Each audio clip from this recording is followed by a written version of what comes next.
Welcome to my YouTube channel brilliant galaxy classes. तो अभी हमने प्रश्नावली 3.4 समाप्त किया था। तो आज हम पढ़ाने वाले हैं प्रश्नावली 3.5। तो प्रश्नावली शुरू करने से पहले हम प्रश्न को पढ़ लेते हैं।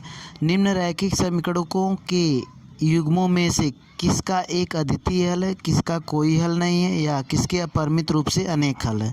जैसा कि आपको पहले ही बताया जा चुका है कब ये होता है, ठीक ना। और अद्वितीय हल की स्थिति में उसे वज्र गुणनखंड विधि से हल करिए, ठीक ना। तो ये आपकी एक विधि और है, वज्र गुणनखंड विधि। अभी तक आपने ग्राफी विधि से, प्रतिस्थापन विधि से और विलोपन विधि से सीखा था। तो ये चौथी विधि है, ठीक। तो आइए इसको हम हल करते हैं। तो पहला प्रश्न आप देख पा रहे हैं, x - 3y - 3 बराबर 0 और 3x - 9y - 2 बराबर 0, ठीक ना। इसमें हमको x और y का मान निकालना है। तो यहाँ पे हम पहले चेक करते हैं, a1/a2 अनुपात निकाल लेते हैं। तो a1 देख रहे हैं आप 1 है और 2 जो है 3 है। b1/b2 निकालिए, -3 है और -9 कट जाएगा तो 1/3, ठीक। और c1/c2 निकाल लीजिए, -3 -2, तो इसको काटेंगे तो 3/2 आ जाएगा, ठीक। आप यहाँ पे देख पा रहे हैं दो ठो इक्वल है, a1/a2 और b1/b2, लेकिन c1/c2 इक्वल नहीं है। तो ये कौन सी कंडीशन, a1/a2 और b1/b2, ठीक, और नॉट इक्वल टू c1/c2। तो इसमें जो है कोई हल नहीं होता है, कोई हल नहीं है, ठीक ना। आगे की प्रश्नावली में हम इसको विस्तार से समझाएं, आप वहाँ से देख सकते हैं यदि यहाँ पे समझ में नहीं आ रहा है तो, ठीक ना। कोई हल नहीं कब होता है, कब अद्वितीय हल होता है, ठीक। अब आते हैं सेकेंड वाले क्वेश्चन पे। तो यहाँ पे हम देख रहे हैं, इसमें भी आप अनुपात निकाल लीजिए, a1/a2 2/3 और b1/b2 निकालिए 1/2 और c1/c2 5/8, ठीक। आप यहाँ पे देख पा रहे हैं कि a1/a2 not equal to b1/b2, ठीक। तो इसका मतलब अद्वितीय हल, अद्वितीय हल इस कंडीशन में एक हल होता है, ठीक। और इसमें x और y का मान निकलता है। अब इसमें x और y का मान निकलेगा तो उस x और y का मान हम वज्र गुणनखंड विधि से निकालेंगे। तो दोनों समीकरण में आप देख पा रहे हैं a1 क्या है, a2 क्या है, b1 क्या है, b2 क्या है, c1 क्या है और c2 क्या है, ठीक। तो ये पिछले कई प्रश्न में बताया गया है। तो देखिए, इस विधि से आप निकालने के लिए पहले अगर आप फार्मूला आपको नहीं मालूम है इस विधि से, तो आप फार्मूला कैसे निकाल सकते हैं, पहले हम इसको बता रहे हैं। देखिए यहाँ पे बता रहे हैं कि 1x/x/b1 आप यहाँ पे लिखिए और यहाँ पे b2 लिखिए, यहाँ पे c1 और c2, ठीक ना। एकदम अलग मेथड से हम बता रहे हैं ताकि आराम से आप निकाल लें। b1 से शुरू करेंगे और फिर b1 पे एंड भी होगा, अर्थात समाप्त भी होगा। यहाँ पे अब c1/c2 लिखिए और यहाँ पे a1/a2 लिखिए, ठीक। और यहाँ पे 1/a1 और a2 लिखिए और यहाँ पे b1 और b2 लिखिए, ठीक। अगर यहाँ पे आप इसको हल करेंगे तो x बाई यहाँ पे 3 गुणा कर लीजिए और घटा दीजिए, b1 इंटू c2। देखिए यहाँ पे c2 रहेगा, b1 इंटू c2, तो हमने यहाँ पे b एक ठो और लिख दिया, तो इसको हम इरेज कर दे। तो इसका इसमें गुणा b1 इंटू c2 माइनस इसका इसमें गुणा b2 इंटू c1, ठीक। अब यहाँ पे y बराबर y के बटे लिखिए, इसका इसमें गुणा c1 इंटू A2 माइनस यहाँ पर C2 इंटू A1, ठीक। और 1/A1 इंटू B2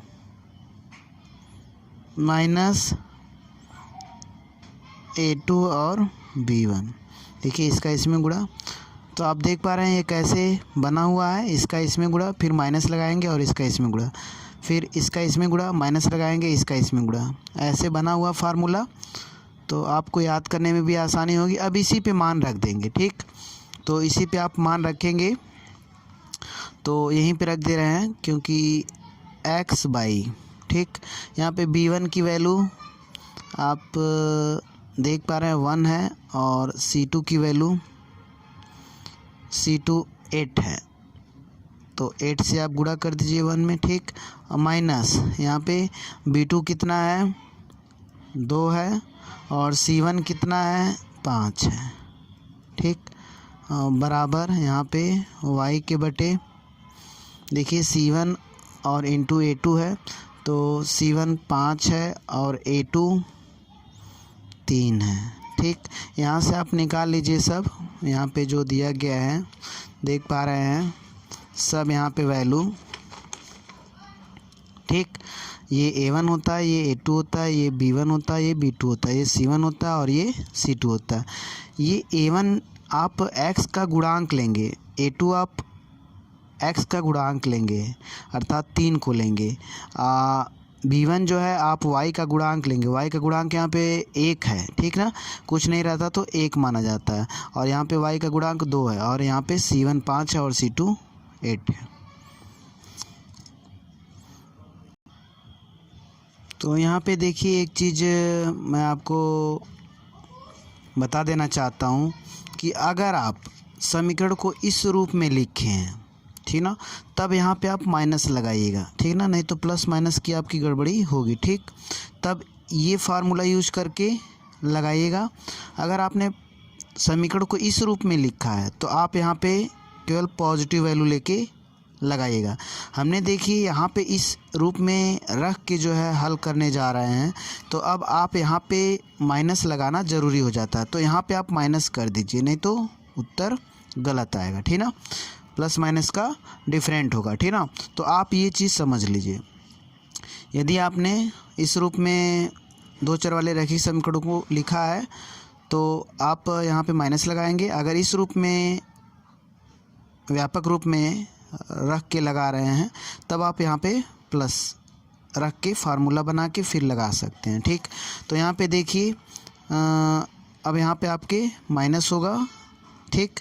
तो यहाँ पे 5 और 3, यहाँ पे C2 आप ले लीजिए, C2 8 है और A1 जो है 2 है, बराबर -1, और यहाँ पे A2 कितना है 3, और B2 कितना है 2, ठीक। माइनस A2 3, ठीक। सॉरी यहाँ देखिए A1 जो है 2 है, तो यहाँ पे आप 2 बना लीजिए, नहीं तो अभी गड़बड़ी हो जाएगी, थोड़े से पूरा आपका गलत हो जाएगा। A2 आपका 3 है और B1 कितना है 1 है, ठीक। अब इसको आप हल कर देंगे तो आप जो है आराम से x और y वैल्यू निकाल सकते हैं। तो हम यहाँ पे हल कर रहे हैं x बटे, ठीक। यहाँ पे देखिए आप इसको भी देखते रहिए, थोड़ा दूरी बढ़ जा रही है, तो हम यहीं पे 8 × 8 5 दूनी 10, ठीक। तो 8 - 10, ठीक। y बटे यहाँ पे देखिए 5 × 3 = 15, 8 दूनी 16, 15 - 16 -1, तो यहाँ पे हम डायरेक्ट -1 लिख दे रहे हैं, और यहाँ पे -1 ऊपर है, और 2 दूनी 4, 4 - 3 1, -1 बटे 1, ठीक। अब जो है हम मान निकालेंगे x बाई, इसमें 8 में से 10 घटाएंगे -2, और यहाँ पे y बटे -1 बराबर -1, 1 ठीक। अब देखिए इसको एक साथ ले लीजिए, तब आपका x का मान आएगा, मतलब x/-2 बराबर -1/1 ठीक। यहाँ पे तिरिया गुणा कर दीजिए, x आया और इसका इसमें गुणा करेंगे तो 2 आ जाएगा ठीक। तो x का मान इस प्रकार आपका 2 निकला। और y का मान निकालने के लिए आप जो है इसको बराबर करेंगे ठीक। तो यहाँ पे मैं जगह है क्योंकि छोड़ना नहीं चाहते जगह को, बेस्ट जाएगा।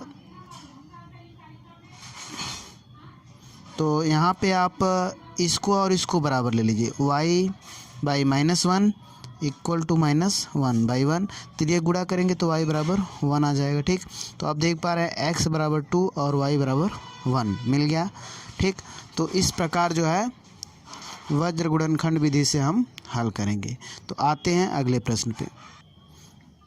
तो यहाँ पे आप देखिए a1/a2 आपका 3/6 काट देंगे तो 1/2 हो जाएगा ठीक। और यहाँ पे b1/b2 निकाल लीजिए, -5/-10 ठीक। तो यहाँ पे भी 1/2 और यहाँ पे देखिए c1/c2 निकाल लीजिए ठीक। ओह यहाँ पे बराबर नहीं रहेगा, कामा है। तो यहाँ पे भी c1/c2 क्या हो जाएगा, 20/40 का मतलब 1/2 ठीक। तो इस प्रकार आप देख पा रहे हैं कि तीनों बराबर हो गए ठीक। तो यहाँ पे ये हम कह सकते हैं कि यहाँ पे अपरिमित रूप से अनेक हल होंगे ठीक। इस कंडीशन में भी हम नहीं निकालेंगे। देखिए जब अद्वितीय हल है तभी हमको x और y के मान निकालना ठीक। यहाँ पे लिखा गया है अद्वितीय हल की स्थिति में उसे वज्र गुणनखंड विधि से ज्ञात कीजिए ठीक। और किसी कंडीशन में जो है आपको नहीं निकालना है, तो हम इसे नहीं निकालेंगे। एक चीज़ याद रखिए, यहाँ पे देखिए हमने कामा लगा दिया है और c1/c2 हमने डायरेक्ट 1/2 रखा, क्योंकि c1/c2 20/40 है, क्योंकि इधर जगह नहीं थी तो हमने इसे काट के यहीं पर 1/2 रख दिया ठीक। यहाँ पे आप देख पा रहे हैं कि a1/a2 b1/b2 c1/c2 ठीक। a1/a2 equal to b1/b2 equal to c1/c2 है। तो अनेक हल होंगे ठीक, अनेक हल ठीक। तो इस कंडीशन में आपको एक्स वाई का मान नहीं निकालना। अब आते हैं अगले प्रश्न पे। तो यहाँ पे हम देख रहे हैं दो चर वाले रैखिक समीकरण युग्म दिया गया है।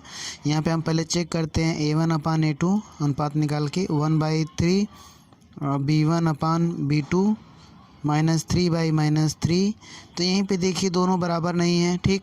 तो हम यहीं पे कह सकते हैं a1/a2 नॉट इक्वल टू, देखिए क्योंकि ये अगर कटेगा तो 1/1 आएगा ठीक। तो a1/a2 not equal to b1/b2 ठीक। इसमें देखिए एक्स वाई का मान निकलेगा। अद्वितीय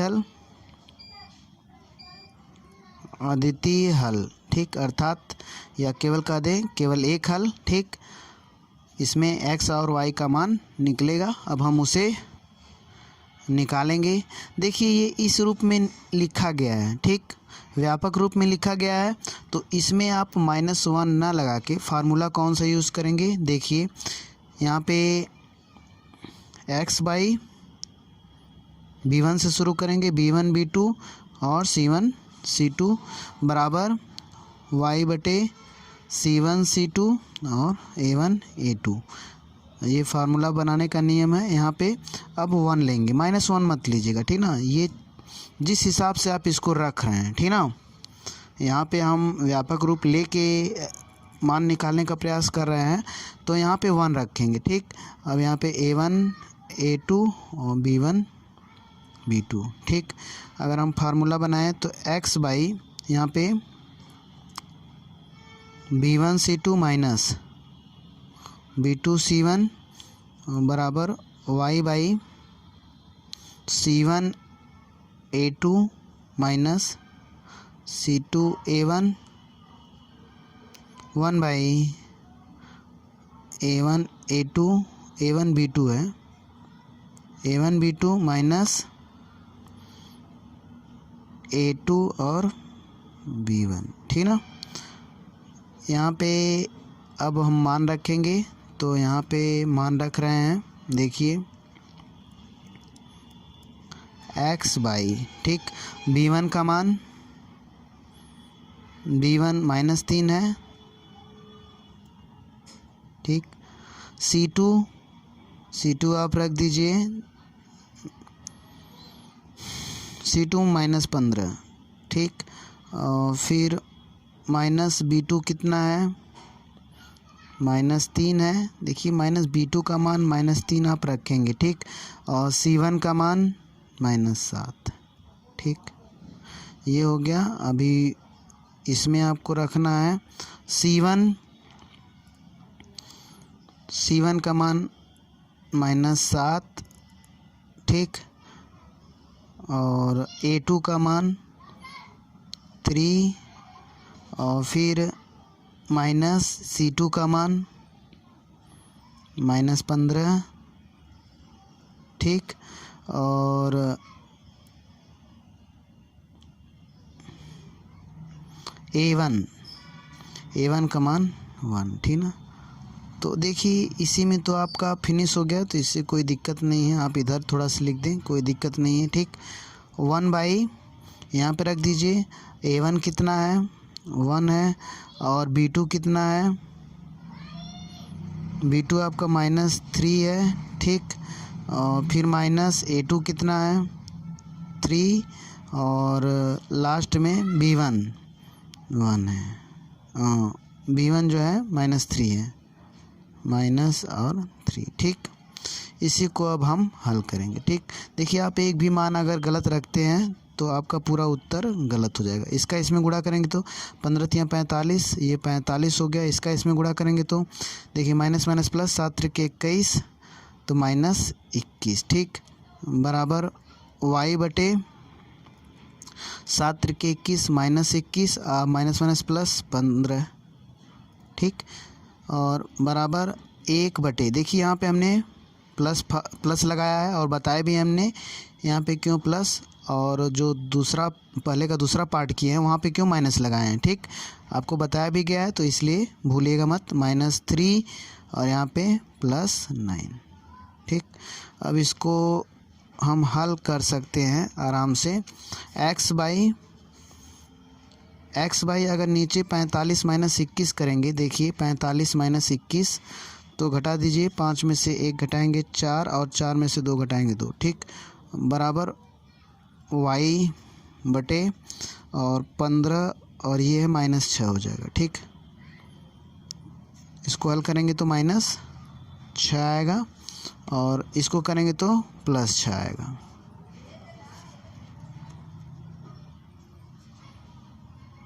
ठीक।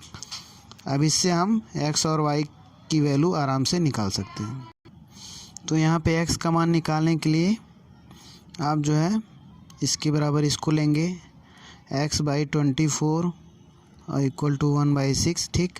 तो ये गुणा करिए, 6x = 24 और x = 24/6, ठीक। और यहाँ पे y का मान निकालने के लिए इसके बराबर रखिए -6 और बराबर 1/6। तो ये गुणा कर लीजिए, 6y = -6 और y = -6/6, ठीक। कट के y = -1 आ जाएगा, ठीक।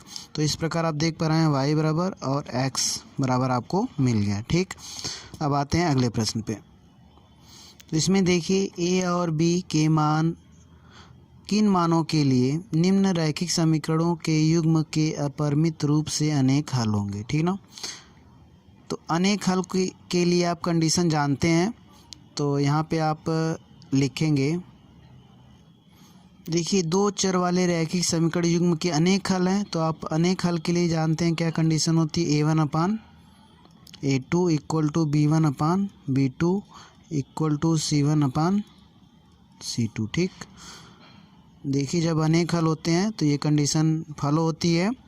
अब हम A1 का मान रखिए यहाँ पे 2/A - B A2, और B1 देख पा रहे हैं आप ऊपर 3, और B2 जो है A + B, और C1 जो है 7 है, और C2 जो है 3A + B - 2, ठीक ना। तो यहाँ पर हम जो है अब हल करेंगे तो इसको इसके साथ ले लीजिए एक बार, और एक बार इसको इसके साथ ले लीजिए, ठीक। तो दो समीकरण बनेगा 2/a माइनस बी बराबर 7/3a प्लस बी माइनस 2, ठीक। तिर्यक गुणा कर लीजिए, इसका इसमें गुणा होगा तो 7a माइनस 7b, इसका इसमें 6a प्लस 2b माइनस 4, ठीक। तो यहाँ पे अब 7a minus 6a minus 7b minus 2b बराबर माइनस 4, ठीक। यहाँ पे आप 7a में से 6 घटाएंगे तो a बचेगा, और यहाँ पे माइनस 9b बराबर माइनस 4, ठीक। तो समीकरण आप 1 बना लीजिए, ठीक। और फिर यहाँ से जो है अब एक बार इसको और इसको लीजिए अब, ठीक ना। टॉपिक थोड़ा बदल रहा है। 3/a प्लस बी बराबर 7/3a प्लस बी माइनस 2, ठीक।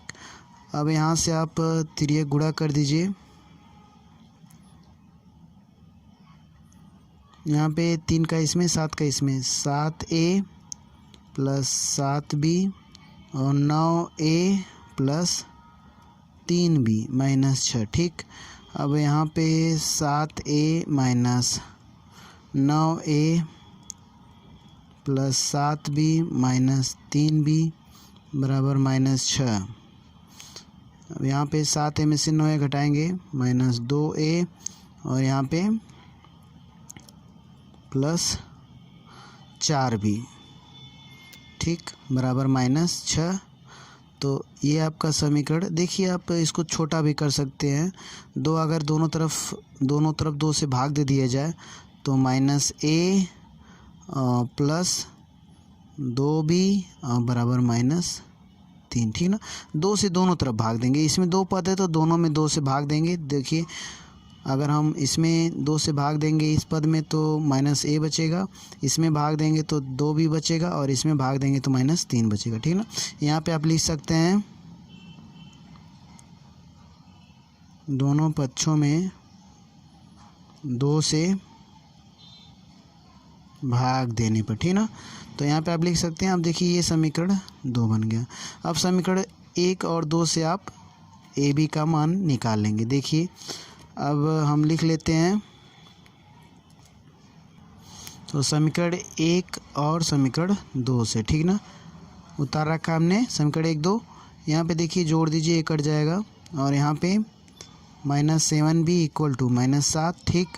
अब यहाँ पे देखिए b का मान -7/-7 कट जाएगा तो आपका 1 आ जाएगा, ठीक। इस प्रकार आप देख पा रहे हैं b का मान 1 आया, और b का मान समीकरण 1 में रखने पर तो a माइनस 9b है बराबर -4।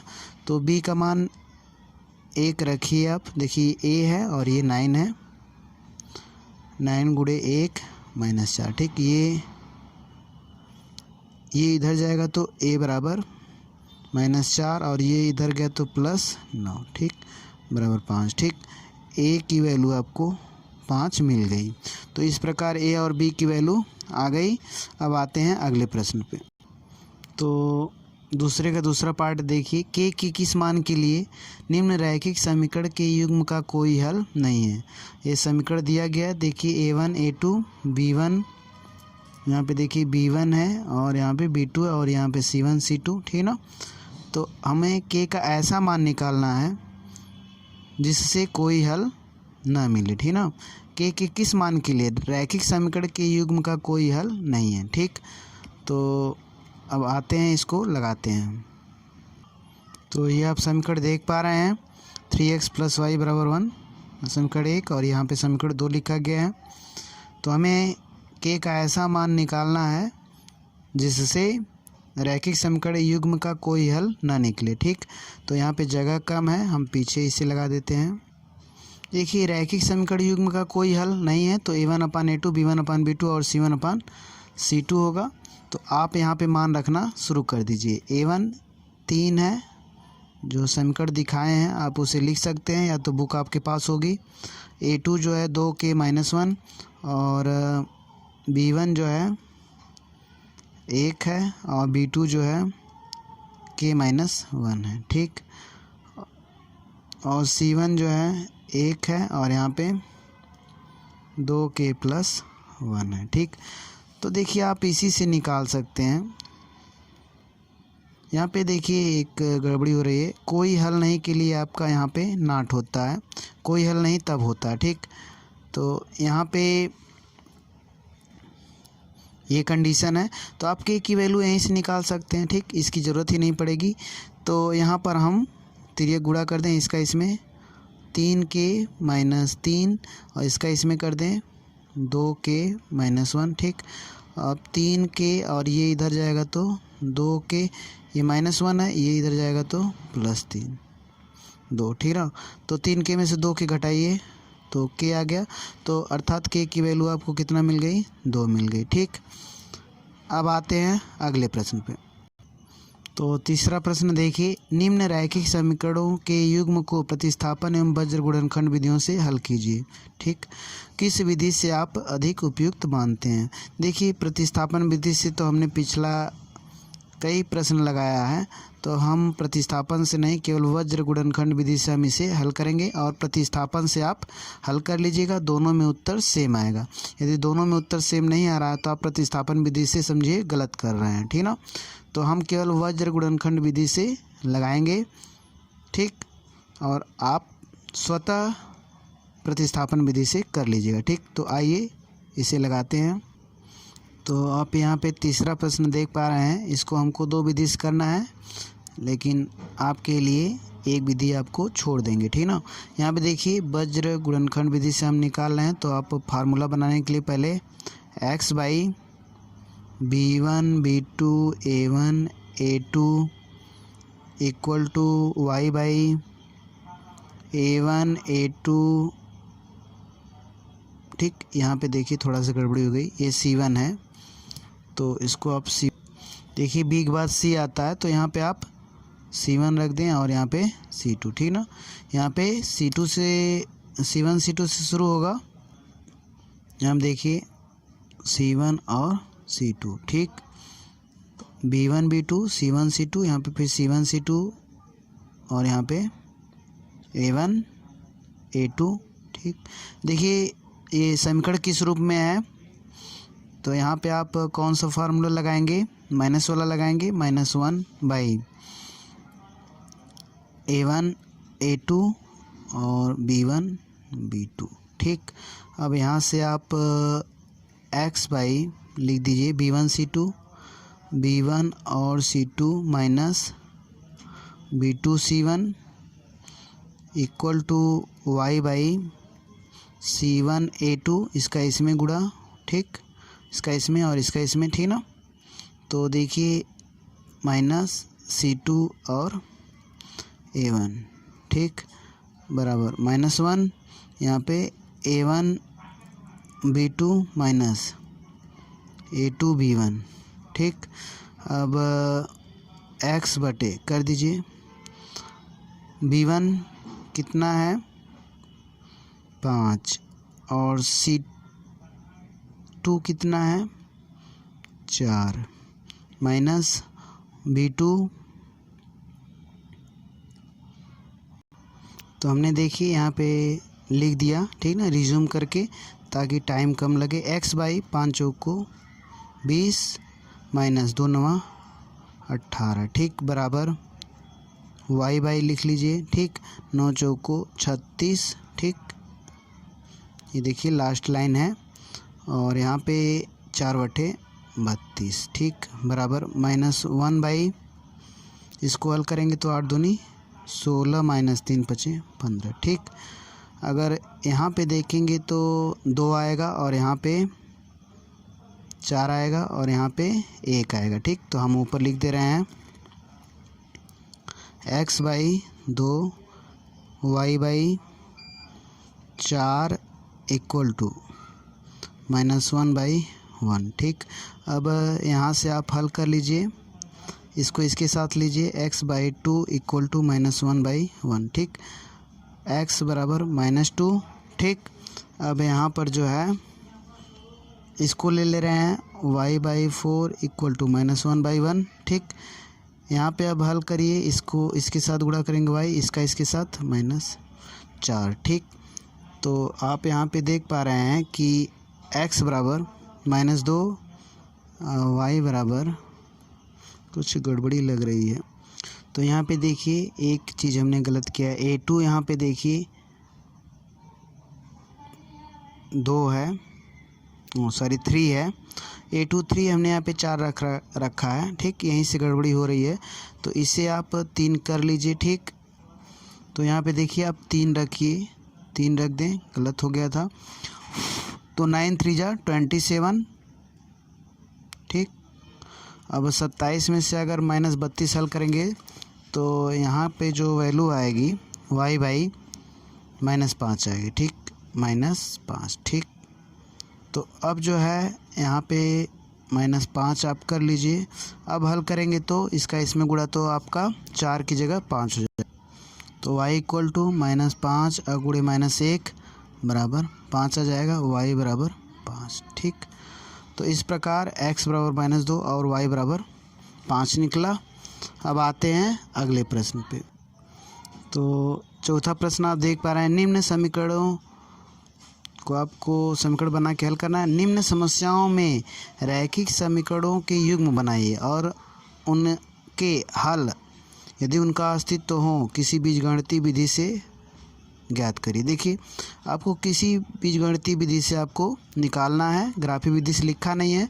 तो आप किसी भी, ये जो 4 विधि आप पढ़े हैं वो प्रतिस्थापन है, विलोपन है और ये वज्र गुणनखंड, ये बीजगणितीय विधि है।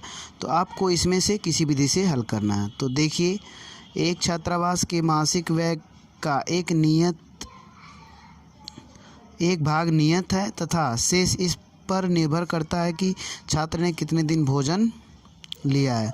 जब एक विद्यार्थी ए को जो 20 दिन भोजन करता है, 1000 छात्रावास के व्यय के लिए अदा करने पड़ते हैं। देखिए, रुपए 1000 छात्रावास के व्यय के लिए अदा करने पड़ते हैं, मतलब 20 दिन भोजन किया तो 1000 रुपये देने पड़ते हैं। जबकि एक विद्यार्थी जो बी को 26 दिन भोजन करता है, छात्रावास के व्यय के लिए 1180 अदा करने पड़ते हैं। नियत व्यय और प्रतिदिन के भोजन का मूल्य ज्ञात करिए। ठीक, तो आइए देखते हैं इसको हम कैसे लगाएंगे। एक्स और वाई मानेंगे पहले, तो जो पूछा जाता है वही आप एक्स और वाई मानते हैं। नियत व्यय मानिएगा एक्स तथा प्रतिदिन के भोजन का मूल्य वाई मानिएगा। ठीक, तो यहाँ पे आप लिखेंगे माना नियत व्यय एक्स रुपये तथा प्रतिदिन के भोजन का मूल्य वाई रुपये। ठीक ना, नियत व्यय क्या होता है? Fix charge. ठीक, जैसे कोई अगर मान लीजिए फिक्स चार्ज 10 रुपये 50 रुपये रख दिया है, रोज़ का खर्च आपको कॉपी से समझा रहे हैं, देखिए रफ पे हम बता रहे हैं। अगर मान लीजिए 50 रुपये कोई छात्रावास का नियत खर्च रख दिया, ठीक, और रोज़ का खर्च वो 20 रुपये ले रहा है भोजन का। ठीक, पर डे भोजन का 20 रुपये ले रहा है पर डे रोज़। ठीक ना, या रोज़ लिख दें। ठीक, तो देखिए पहली बात तो अगर कोई आदमी 10 दिन भोजन कर रहा है तो 10 दिन का तो ये 20 रुपये तो होगा ही। 20 रुपये एक दिन का हो रहा है तो 20 दाह में 200 रुपये तो भोजन का खर्च हुआ, लेकिन ये जो फिक्स है वो भी उसको देना पड़ेगा। ठीक ना, तो 250 रुपये उसको सब देना पड़ेगा। ठीक, मान लीजिए कि कोई 1 महीने भोजन किया 30 दिन, ठीक ना, तो 30 गुणे 20 रुपये जो रोज़ का देना पड़ रहा है, लेकिन ये फिक्स चार्ज भी उसे देना पड़ेगा। ठीक, तो 50 रुपये ये और 3 दूनी 600 ये। ठीक, 650 रुपये उसे देना पड़ेगा। ठीक, तो आशा करते हैं आपको फिक्स चार्ज के बारे में पता चल गया होगा। ठीक, तो यहाँ पे आप माना नियत व्यय x रुपये तथा प्रतिदिन के भोजन का व्यय y रुपये। ठीक, तो प्रथम शर्त के अनुसार प्रथम शर्त के अनुसार। ठीक, देखिए 20 दिन भोजन करता है, 1000 देता है, ठीक ना। तो नियत व्यय तो रहेगा ही, अब 20 दिन का 20y और दोनों मिलके 1000 रुपये हो जा रहा है। समीकरण 1 और दूसरी शर्त के अनुसार लिख लीजिए, शर्त के अनुसार। ठीक, तो दूसरी शर्त के अनुसार देखिए कोई जो है 26 दिन भोजन करता है तो 1180 रुपये देना पड़ता है। तो फिक्स चार्ज और प्लस 26 दिन का 26y बराबर 1126। ठीक, तो अब आप इसको कोई भी बीजगणितीय विधि से हल करना है तो हम विलोपन विधि से कर दे रहे हैं। देखिए समीकरण 1 तथा समीकरण 2 से। ठीक, तो यहाँ पे x प्लस 20y बराबर 1000। ठीक, और यहाँ पे x plus 26y equal to 1126। यहाँ पे घटाइए, घटाने साइन बदल जाएगा और यहाँ पे क्या आ जाएगा -6y बराबर, यहाँ पे देखिए 6 आएगा और 2 आएगा और 1 और माइनस में आएगा। ठीक ना, और y की वैल्यू y बराबर -126 बटे -6 काट देंगे तो 6 दूनी 12, 6 एकम 6। ठीक ना, तो 21 रुपये आ रहा है। तो ये आपका क्या आ गया, प्रतिदिन के भोजन का व्यय आया। देखिए एक चीज़ आपको स्पष्ट करना चाहते हैं, यहाँ पे क्वेश्चन गलत उतर गया था। जब जानते हैं क्वेश्चन गलत उतरेगा तो आंसर भी गलत होगा ही। ठीक ना, तो यहाँ पर जो है आप देखिए ये जो था 1180 है। ठीक ना, तो इसको ना करके आप यहाँ से, क्योंकि क्वेश्चन हमने गलत उतार लिया था। ठीक, तो फिर से इसको हल कर दे रहे हैं हम। x plus 20y equal to 1000। ठीक, और x minus 26y equal to 1126। यहाँ पे माइनस करेंगे प्लस हो जाएगा। ओह, यहाँ पे देखिए हम फिर वही गलती कर रहे हैं और यहाँ पे माइनस, ये कट जाएगा आपका, और यहाँ पे सॉरी यहाँ पे प्लस था तो यहाँ पे माइनस हो जाएगा। -6y बराबर, यहाँ पे देखिए 0, 8 और 1 और ये भी माइनस में। ठीक, y बराबर -180 और बटे -6 काटेंगे तो 30 रुपये आ जाएगा। ठीक, तो पर डे का खर्च कितना हुआ, 30 रुपये। और हम x की वैल्यू निकाल रहे हैं।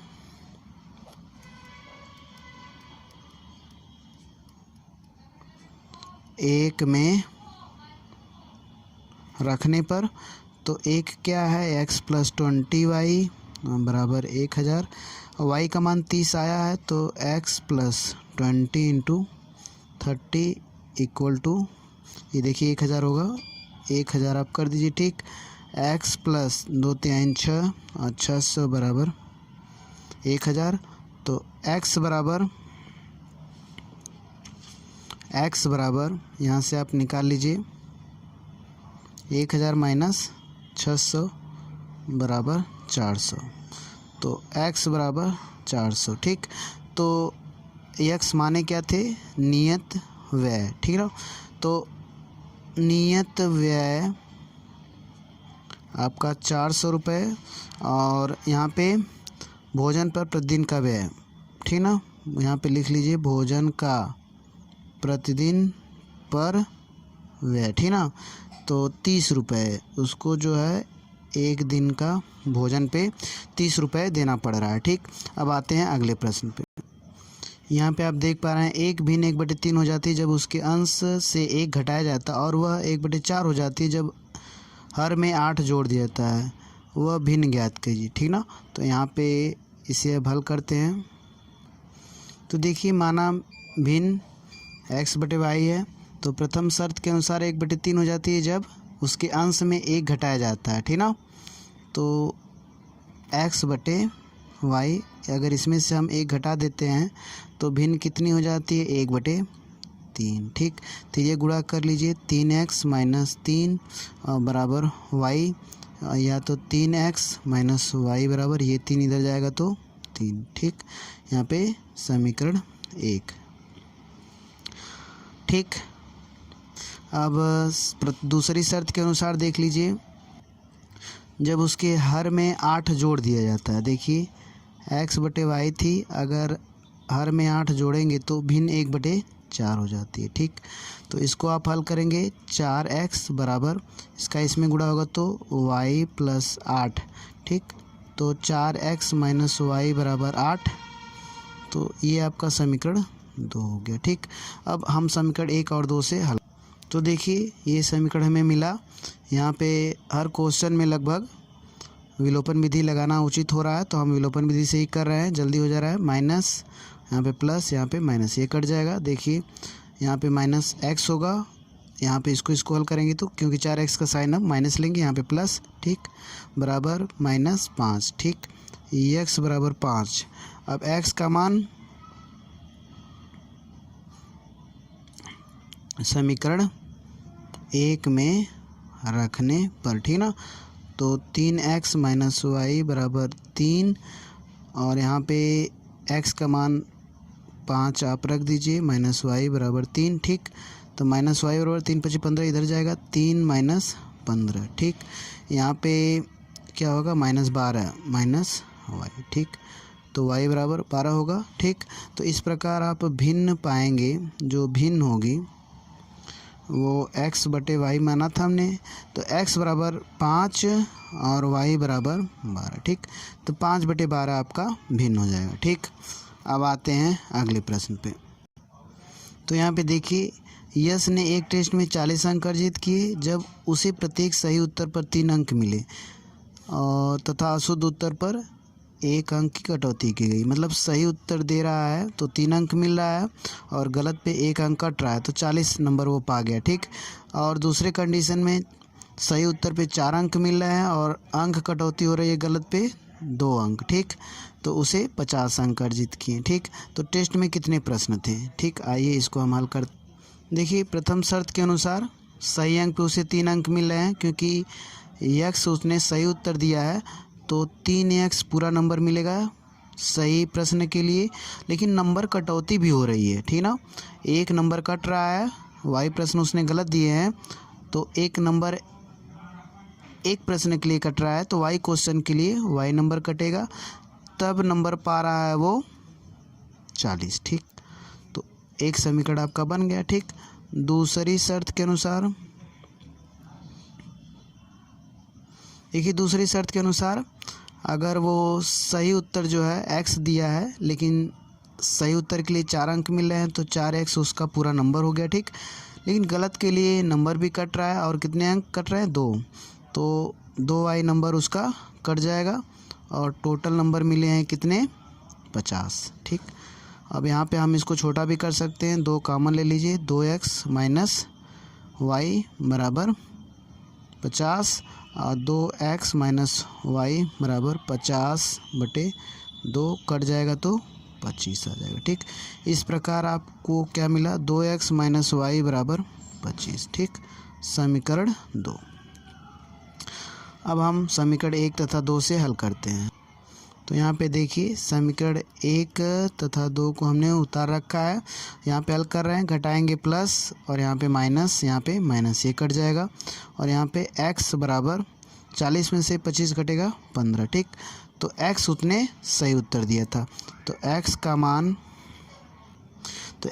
समीकरण 1 में रखने पे, तो आप देख पा रहे हैं समीकरण 1 3x माइनस वाई बराबर 40। ठीक, तो x का मान 3 × 15 रख दीजिए, माइनस वाई बराबर 40। ठीक, तो यहाँ पे 15 45 माइनस वाई बराबर 40, तो माइनस वाई बराबर 40 माइनस 45, यहाँ पे आ जाएगा -5, तो माइनस वाई बराबर -5, वाई बराबर 5। एक चीज़ देखिए, उसने y का मतलब y जो है गलत उत्तर उसने दिया था, मतलब 5 जो उसने गलत उत्तर दिया, और सही x को माने थे तो 15 उत्तर उसने सही उत्तर दिया। ठीक ना, तो यहाँ पे कुल कितने प्रश्न उसने पूछा क्या गया है, पूछा गया है कि टेस्ट में कितने प्रश्न थे, तो टेस्ट में कुल प्रश्न,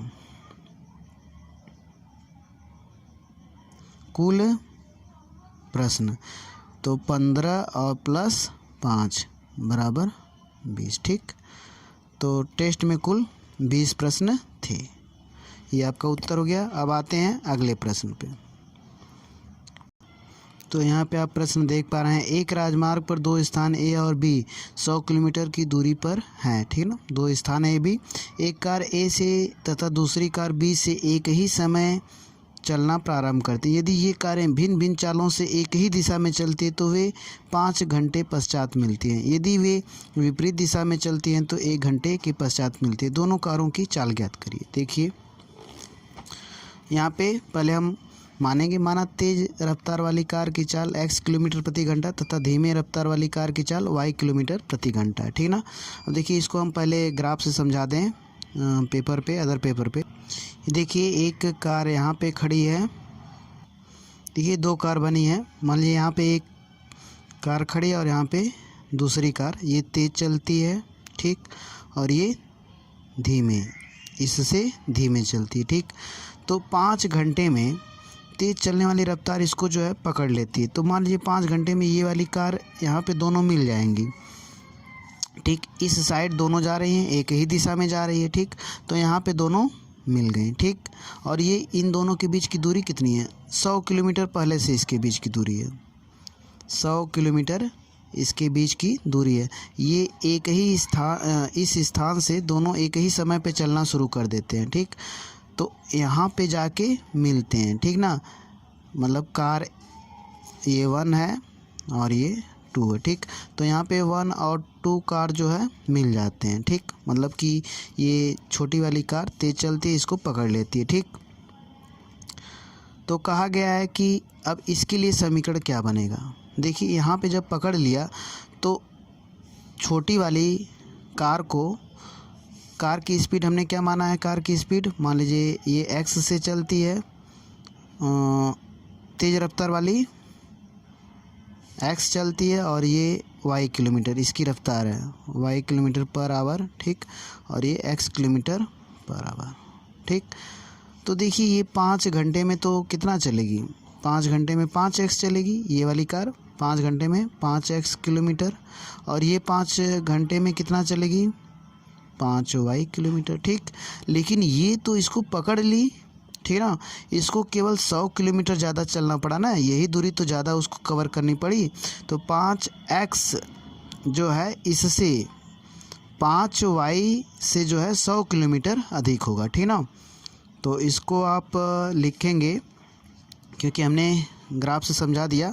तो यहाँ प्रथम शर्त के अनुसार, प्रथम शर्त के अनुसार। ठीक, तो देखिए इस वाली कार को 100 किलोमीटर ज़्यादा चलना पड़ेगा। अगर इसको पकड़ रही है यहाँ तक, जितना भी ये वाली कार दूसरी वाली चलेगी उससे 100 किलोमीटर ये ज़्यादा चलेगी, क्योंकि इसको ये भी डिस्टेंस कवर करनी पड़ी। ठीक ना, तो 5x किलोमीटर जो है दूरी इससे 100 किलोमीटर ज़्यादा है। ठीक, तो आप कह सकते हैं 5x माइनस 5y बराबर 100। ठीक, और यहाँ पे 5 कॉमन ले लीजिए, x माइनस वाई बराबर 100, x माइनस वाई बराबर 5 से भाग देंगे, 5 दूनी 20, और यहाँ से कट गया समीकरण 1। ठीक, दूसरी शर्त के अनुसार देखिए, दूसरी शर्त के अनुसार देखिए, दूसरी शर्त के अनुसार क्या कहा गया है, अगर ये कार इधर चलने लगी और एक ही साइड में, मतलब विपरीत दिशा में जाएं, दूसरी शर्त के अनुसार ऐसे जाने लगे। ठीक ना, तो ये दोनों एक ही घंटे में मिल लेते हैं। तो 1 घंटे में ये कितना चलेगी, x किलोमीटर चलेगी। ठीक, ये पहली शर्त में था। ठीक, और ये दूसरी शर्त के अनुसार। ठीक, यहाँ पर देखिए x किलोमीटर चलेगी और ये जो है y किलोमीटर चलेगी। ठीक, और लेकिन दोनों जो है मिल जा रहे हैं एक ही जगह पे, तो मतलब x किलोमीटर और y किलोमीटर, क्योंकि दोनों के बीच की डिस्टेंस 100 किलोमीटर है, तो x प्लस वाई बराबर 100 किलोमीटर हो जाएगा। ठीक ना, क्योंकि ये जो है x किलोमीटर चली और ये y किलोमीटर, दोनों मिल जा रहे हैं, तो मतलब 100 किलोमीटर की डिस्टेंस कवर कर ले रहे हैं, तो इसके बराबर 100 हो जाएगा। तो दूसरी शर्त के अनुसार आप क्या लिखेंगे, x प्लस वाई बराबर 100। ठीक, ये समीकरण 2। यहाँ से समीकरण 1 तथा 2, x माइनस वाई बराबर 20 और x प्लस वाई बराबर 100। ठीक, ये समीकरण 1 है और ये समीकरण 2। ठीक, यहाँ से आप काट दीजिए, 2x बराबर 120। अब x बराबर 120/2 काट देंगे तो 60 किलोमीटर। ठीक, x किसकी चाल है? जो तेज़ चल रही है। और x का मान समीकरण 1 में रखने पर, ठीक, तो यहाँ पे देखिए समीकरण 1 है x माइनस वाई बराबर 20। तो x का मान 60 रख दीजिए, माइनस वाई बराबर 20, माइनस वाई बराबर 20 माइनस 60 माइनस 40। ठीक, तो y बराबर क्या हो गया? 40। तो दूसरी कार जो धीमे चल रही है उसकी रफ्तार कितनी है? 40 किलोमीटर प्रति घंटा। तो हमने देखा जो तेज़ रफ्तार वाली कार है उसकी स्पीड 60 किलोमीटर प्रति घंटा, और जो धीमे चलने वाली कार है उसकी स्पीड ये पर आवर कर लीजिए, ठीक ना, और ये 40 किलोमीटर पर आवर। ठीक ना, हमें डायरेक्ट लिख दे रहे हैं क्योंकि अब टाइम हम सोच रहे हैं थोड़ी वीडियो जो है छोटी हो। ठीक, अब आते हैं अगले प्रश्न पे। देखिए, एक आयत का क्षेत्रफल 9 वर्ग इकाई कम हो जाता है यदि उसकी लंबाई 5 इकाई कम कर दी जाती है और चौड़ाई 3 इकाई बढ़ा दी जाती है। यदि हम लंबाई को 3 इकाई और चौड़ाई को 2 इकाई बढ़ा दें तो क्षेत्रफल 67 वर्ग इकाई बढ़ जाता है। आयत की विमाएँ ज्ञात कीजिए, अर्थात लंबाई और चौड़ाई। ठीक ना, तो देखिए हम x और y मानेंगे लंबाई चौड़ाई को। देखिए, हम माना आयत की लंबाई x मीटर तथा आयत की चौड़ाई y मीटर, तो क्षेत्रफल कितना हो जाएगा? ठीक, तो देखिए एक्स वाई हो जाता है। ठीक ना, अब हम शर्त के अनुसार रखेंगे। तो देखिए दिया गया यदि उसकी लंबाई 5 इकाई कम कर दी जाती है, एक्स में से आप 5 घटा दीजिए, लंबाई 5 कम हो गई, और चौड़ाई जो है 3 इकाई बढ़ा दी जाती है। ठीक, तो चौड़ाई 3 इकाई बढ़ाने का मतलब y + 3 हो जाता है। तो कहा गया है कि जो आयत का क्षेत्रफल है 9 वर्ग इकाई कम हो जाता है। ठीक ना, तो ये वाला जो पहले था ये ज़्यादा था, 9 वर्ग इकाई कम हो जाता है, ये भी तो एक क्षेत्रफल निकल गया ना। तो ये नया क्षेत्रफल है। देखिए नया क्षेत्रफल जो है, नया क्षेत्रफल, और ये पुराना क्षेत्रफल है। ठीक, मूल क्षेत्रफल है। तो यहाँ पे जो पहले वाला क्षेत्रफल है एक्स वाई है, ठीक ना, ये आपका पुरानी भुजा से आपका मिला है पुराना क्षेत्रफल। ठीक ना, इसे आप लिखिएगा मत, ये पहले से क्षेत्रफल था, और ये नया क्षेत्रफल जो है पुराने वाले क्षेत्रफल से 9 वर्ग इकाई कम हो गया। तो पुराने क्षेत्रफल में से अगर आप घटा दें, ये नया क्षेत्रफल कम है 9 वर्ग इकाई, तो आप पुराने क्षेत्रफल में से घटा दीजिए, 9 मिल जाएगा। ठीक, तो इसे आप हल करके समीकरण 1 बना दीजिए। एक्स वाई माइनस इसका इसमें गुणा करेंगे। देखिए एक्स का इसमें एक्स वाई और एक्स का इसमें प्लस 3x और इसका इसमें माइनस 5y और इसका इसमें करेंगे तो प्लस माइनस 15। देखिए एक भी गलत नहीं होना चाहिए, नहीं तो क्वेश्चन गलत हो जाए। तो यहाँ पे देखिए लास्ट में माइनस हो जाएगा। ठीक, अब बराबर 9, यहाँ पे एक्स वाई पुराने क्षेत्रफल में से हम जो नया क्षेत्रफल आ रहा है वो कम है 9 वर्ग इकाई, तो घटाएंगे तो चिन्ह बदल जाएगा, x y minus 3x plus 5y plus 15। ठीक, बराबर 0। यहाँ से आप इसको काट दीजिए। ठीक, तो यहाँ पे माइनस 3x प्लस 5y बराबर माइनस 15। ठीक, यहाँ पे देखिए x वाला अगर हम चाहें तो प्लस कर लीजिए, क्योंकि अक्सर करके x वाला आप प्लस कर दे तो अच्छा रहता है। तो माइनस से दोनों तरफ गुणा करेंगे तो क्या आ जाएगा? 3x माइनस 5y बराबर यहाँ पे 15। तो ये समीकरण 1 हो गया। ठीक, अब आते हैं सेकेंड शर्त को देखते हैं।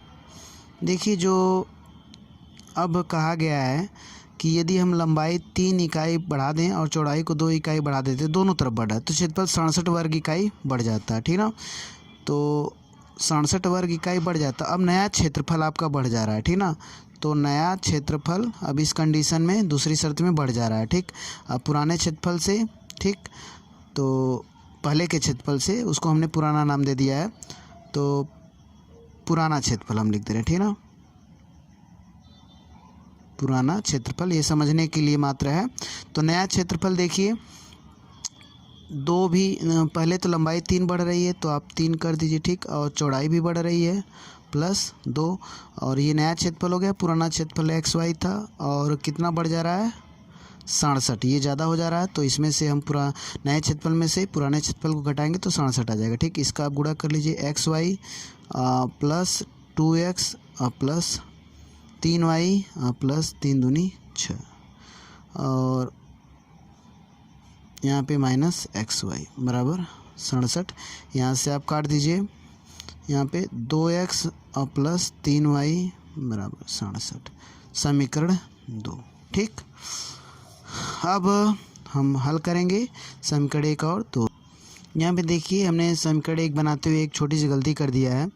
यहाँ पे देखिए 9 की जगह हमने 0 रख दिया है, तो यहाँ पे हम थोड़ा चेंजेस कर ले रहे हैं। ठीक, यहाँ पे आप 9 लिख दीजिए। ठीक, प्लस 9 तो आएगा ही, ये जैसे चल रहा है आप चलने दीजिए। ठीक, 9 और यहाँ पे आपका -6 मिलेगा। ठीक, और जब माइनस से गुणा होगा तो +6 मिल जाएगा। ठीक, तो ये आपका 6 हो जाएगा, समझ में आया ना। तो यहाँ पे आप चेंजेस कर लीजिएगा। ठीक, तो अब आते हैं आगे। तो आप देख पा रहे हैं समीकरण, अब यहाँ पे हम हल कर रहे हैं। इस समीकरण में आप 2 से गुणा कर दीजिए और इसमें 3 से विलोपन विधि से करना है तो एक बराबर करना पड़ेगा।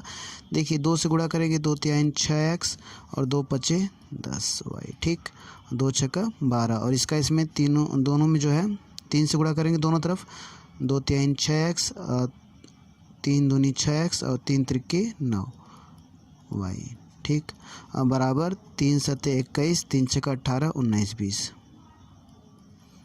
ठीक, यहाँ पे माइनस, यहाँ पे माइनस और यहाँ पे माइनस, ये कट जाएगा आपका, तो -19y। तो देखिए यहाँ पे -19y, यहाँ पे हल करेंगे तो घटा देंगे, 11 में से 2 घटाएंगे 9, यहाँ पे 9 में से 1 घटाएंगे 8 और यहाँ पे 1। ठीक,